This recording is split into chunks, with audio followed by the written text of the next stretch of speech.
Esse reator atualmente ele é composto por duas partes, o reator, que fica normalmente à esquerda dele, e também à esquerda na foto apresentada.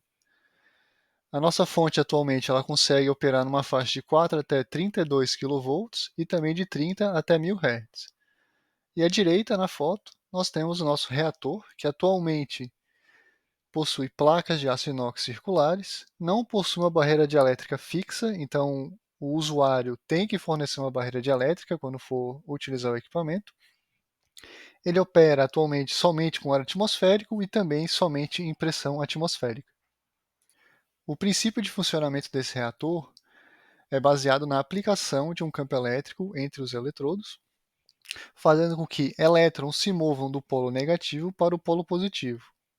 Durante esse deslocamento, os elétrons vão colidir com partículas do ar atmosférico, que é o gás que a gente vai estar utilizando para formar plasma nesse reator.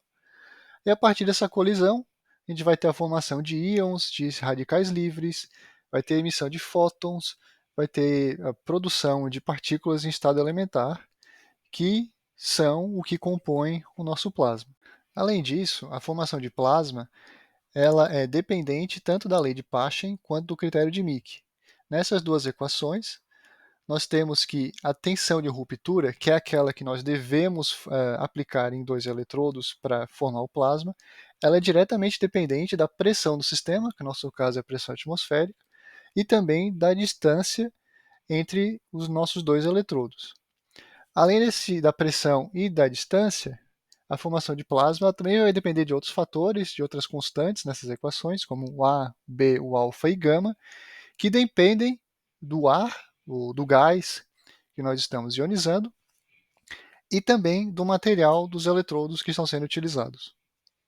Então, como nós devemos utilizar o reator de DBD?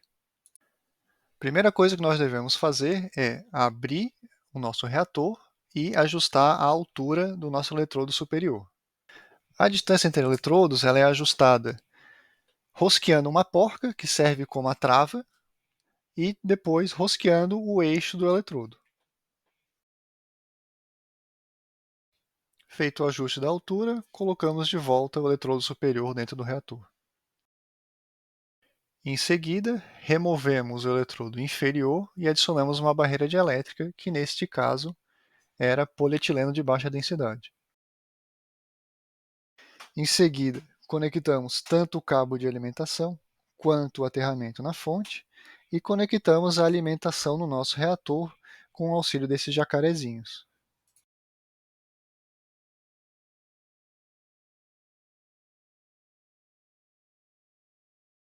O próximo passo é então conectar o aterramento no eletrodo inferior, também com auxílio de jacarezinhos. Somente então, após o ajuste do reator e a conexão dos cabos de alimentação e aterramento, é que então ligamos o disjuntor da alimentação da fonte. Em seguida, ligamos a fonte na tomada. Em seguida, fechamos a porta do reator. Finalmente, ligamos a fonte com o uso desse interruptor preto.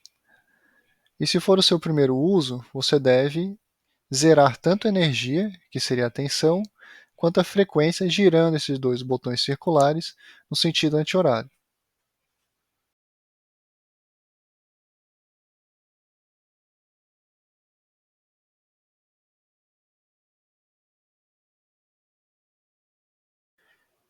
E por fim, apertamos o botão de início, que é quando a fonte de fato vai estar ligada. A partir daqui, deve ser feito o ajuste da tensão e da frequência para aquelas que você deseja trabalhar, girando os botões circulares no sentido horário. Se tudo der certo, você deve observar a formação de uma nuvem rocheada azulada, conforme aqui demonstrado. Após o tratamento, desligue a fonte usando o interruptor,